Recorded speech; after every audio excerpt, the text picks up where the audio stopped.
Assalamualaikum warahmatullahi wabarakatuh. Hello guys, how are you today? I hope all of you are fine. And welcome back to my lesson. What is my lesson? Yes, you're right. My lesson is sejarah peminatan. Kita belajar sejarah peminatan bersama saya, Reni Purwanti SPD MSI. Oke. Materi kali ini mengenai historiografi sejarah Indonesia. Ada yang pernah dengar nggak apa itu historiografi? Ada? Wow, great! Cuma saya yakin ada sebagian dari Anda yang masih ngerasa asing sama apa itu yang namanya historiografi. Oke, jadi ada baiknya kalau sebelum kita masuk ke dalam materi, Anda kenal dulu apa nih historiografi itu. Oke, historiografi itu terdiri dari dua kata atau gabungan dari dua kata lebih tepatnya ya. Yang pertama, history. Anda sudah tahu pasti apa arti dari history itu. Ya, you are right. History itu artinya sejarah. Sedangkan grafi artinya tulisan. Jadi historiografi itu adalah penulisan sejarah. Bisa diikutin? Paham? Saya ulang ya. Historiografi itu gabungan dari dua kata. Kata history dan kata grafi. History artinya sejarah dan grafi artinya penulisan. Jadi historiografi itu adalah penulisan sejarah. Kenapa di sini historiografi sejarah Indonesia?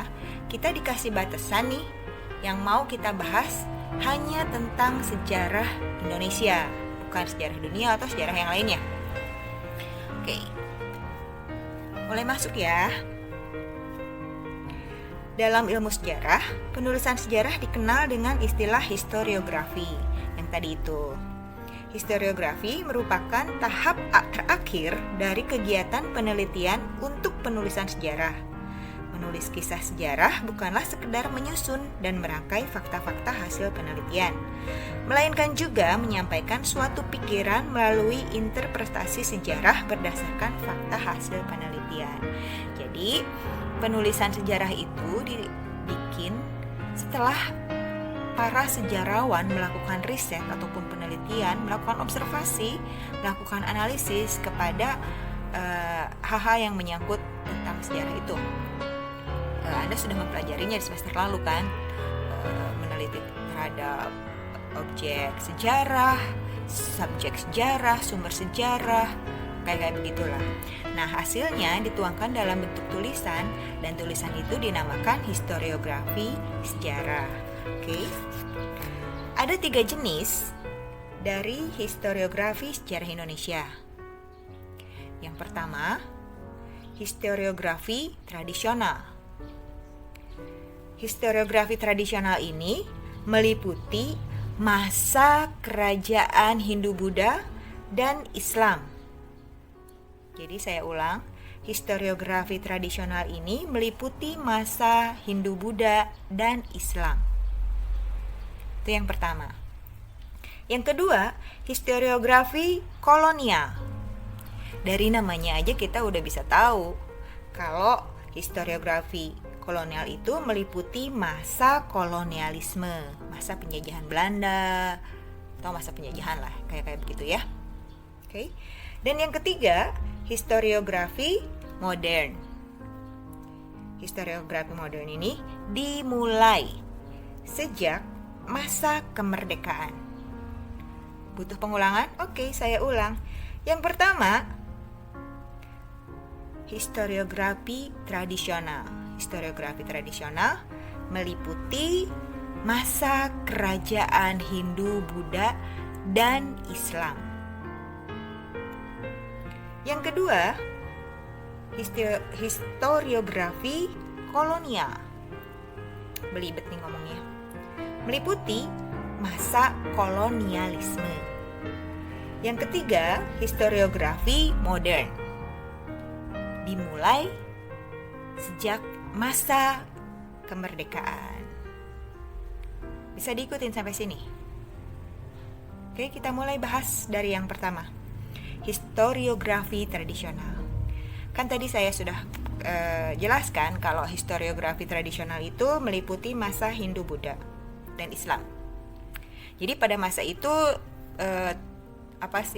kerajaan-kerajaan, kesultanan-kesultanan yang kayak begitu. Jadi penulisan pada masa Hindu-Buddha dan berkembangnya agama Islam di Indonesia masuknya ke dalam apa tadi? Ya, betul, historiografi tradisional.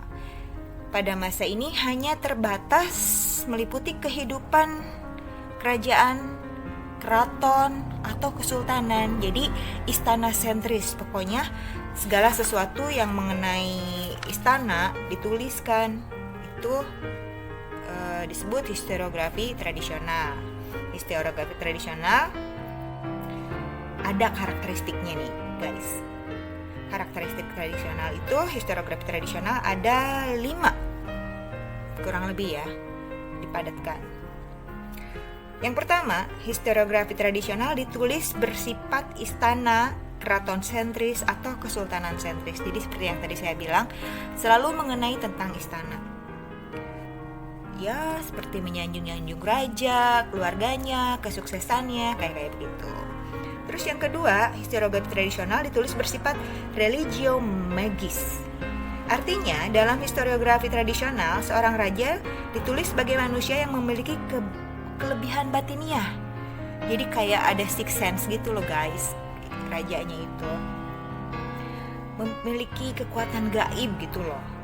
Tujuannya biar si raja itu dikasih apresiasi sama rakyatnya. Jadi rakyatnya itu benar-benar hormat sama rajanya. Terus yang ketiga, historiografi tradisional itu ditulis bersifat regiosentrisme. Artinya ditulis menonjolkan keutamaan atau keunggulan dari wilayah kekuasaan suatu kerajaan. Contohnya gini ya, ada babat Cirebon, ada babat Bugis, ada babat Banten, atau babat suku bangsa atau kerajaan-kerajaan lainnya lah di masa Hindu-Buddha dan Islam tadi. Yang keempat, historiografi tradisional ditulis bersifat etnosentrisme. Artinya, dalam historiografi tradisional ditulis dengan penekanan pada penonjolan atau egoisme terhadap suku bangsa budaya yang ada di dalam wilayah kerajaan. Jadi kalau tadi contohnya babat Cirebon, di situ tuh ditulis tentang keunggulan Cirebon. Cirebon itu lebih unggul dari wilayah lain, kayak begitulah. Pokoknya selfish banget kalau anak zaman sekarang ngomongnya. Pokoknya aku banget deh yang paling bagus begitu. Jadi nggak pernah mengapresiasi daerah lain. Itu salah satu sifat dari historiografi tradisional. Yang terakhir, historiografi tradisional ditulis bersifat psikopolitis sentrisme. Artinya, historiografi tradisional ditulis oleh para pujangga yang sangat kental dengan muatan-muatan psikologis seorang raja. Sehingga karya historiografi tradisional dijadikan sebagai alat politik oleh sang raja dalam rangka mempertahankan kekuasaannya.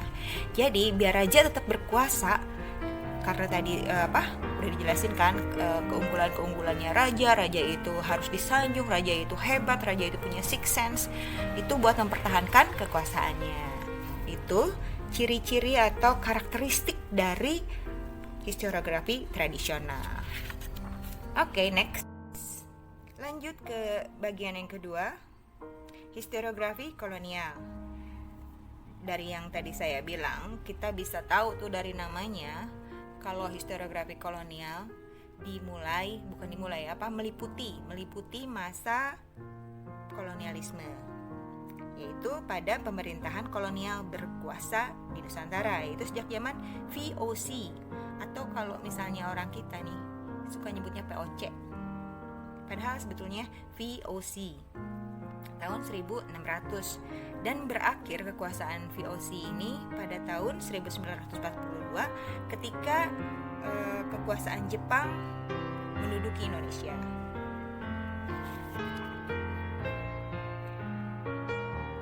Karya-karyanya itu jadi tentang kolonialisme sentris. Jadi tentang apa segala sesuatu yang digambarkan aktivitas-aktivitas orang Belanda di Indonesia. Sementara itu masyarakat pribumi hanya ditemukan beberapa aja tuh. Kalau misalnya dari dari historiografi kolonial itu kebanyakan tentang tingkah laku sama kehidupan orang-orang Belanda di sini di Indonesia. Meskipun dapat dipertanggungjawabkan dengan metode yang kritis dan rasional, pendekatan Belanda sentris ini hanya menempatkan orang-orang pribumi sebagai latar belakang sejarah dari kaum kolonis, sehingga penulisan menjadi berat sebelah. Contoh historiografi yang menggunakan pendekatan ini adalah karya F.W. Stapel yang berjudul Geschiedenis van de Nederlands tahun 1838 sampai 1904. Karya yang lain juga ada yang lain juga yang ditulis oleh H.G. de Graaf yang berjudul Geschiedenis van Indonesia. Hanya karya yang ini tuh lebih diapresiasi karena menggunakan istilah Indonesia aja sebetulnya, bukan karena menggali tentang kehidupan pribumi. Jadi historiografis kolonial itu hanya meliputi tentang kehidupan orang-orang Belanda saja, dan orang-orang pribumi hanya sebagai figuran aja, sebagai lewat-lewat aja doang begitu. Oke, bisa paham? Oke, dan yang ketiga, historiografi modern. Historiografi modern ini berbeda dengan keduanya tadi. Yang tadi yang tradisional itu istana sentris atau kesultanan sentris atau keraton sentris. Yang kolonial, historiografi kolonial itu lebih ke Belanda sentris, dan yang sekarang historiografi modern itu lebih ke Indonesian sentris. Jadi makanya dimulai sejak kemerdekaan. Jadi di situ ketika perang kemerdekaan, perjuangan melawan VOC, tentang para pahlawan, di situ banyak dituliskan oleh para sejarawan. Makanya lebih ke Indonesian sentris. Terus penulisan sejarah modern pada masa kemerdekaan itu memang banyak menyebutkan bagaimana perlawanan Indonesia terhadap penjajah itu, bagaimana memerdekakan diri dari penjajah itu, dan bagaimana mereka menyatukan Indonesia yang tadinya dari berbagai macam kerajaan, terdiri dari berbagai macam suku bangsa, bahasa, menjadi satu Indonesia. Nah, itu di situ masuknya ke dalam historiografi modern di situ ya. Terus menuju historiografi yang objektif, jadi lebih objektif nih, nggak subjektif, nggak ngarah ke hanya orang atau apa. Contohnya begini, pada tahun 1963 dibentuk sebuah panitia yang bertugas melaksanakan penulisan sejarah kembali di Indonesia. Hanya tahun-tahun berikutnya penuh dengan ketegangan sosial dan krisis politik, maka panitia tersebut tidak dapat menjalankan tugasnya untuk menuliskan sejarah. Pada tahun 70 kembali diselenggarakan Seminar Sejarah 2 di Yogyakarta. Seminar ini menghasilkan keputusan yang mengharuskan sejarah Indonesia ditulis dengan menggunakan tata cara umum dalam penulisan ilmiah. Hal ini berarti bahwa penulisan sejarah harus menggunakan metode-metode yang kritis, rasional, menggunakan Indonesian sentris, dan harus dipandang dari berbagai macam segi atau multidimensional. Karya sejarah yang ada selama ini lebih merupakan sejarah bangsa-bangsa yang menonjolkan tokoh-tokoh penjajah, dan pada saat yang bersamaan peran bangsa Indonesia diminimalkan. Akibatnya karya-karya tersebut pun menjadi berat sebelah.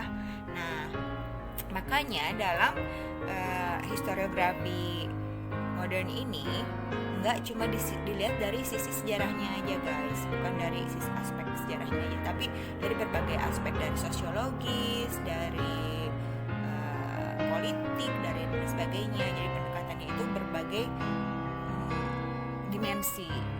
Jadi enggak berat sebelah, enggak gimana, lebih bisa dipertanggungjawabkan secara akademis. Penyusunan kembali sejarah di Indonesia yang menerangkan dekolonialisasi tersebut memerlukan sejumlah syarat, yaitu sejarah Indonesia yang wajar adalah sejarah yang menggunakan sejarah dari dalam. Hal ini berarti bahwa bangsa Indonesia sendiri yang memegang peranan penting. Terus yang kedua, proses perkembangan masyarakat Indonesia hanya dapat diterangkan sejelas-jelasnya dengan menguraikan faktor atau kekuatan yang mempengaruhi baik ekonomi, sosial, politik maupun kultural. Perlu pengungkapan aktivitas-aktivitas yang dilakukan oleh berbagai golongan. Dalam penulisan perlu menggunakan prinsip integrasi untuk mengukur seberapa jauh integrasi dalam masa tersebut dapat dicapai.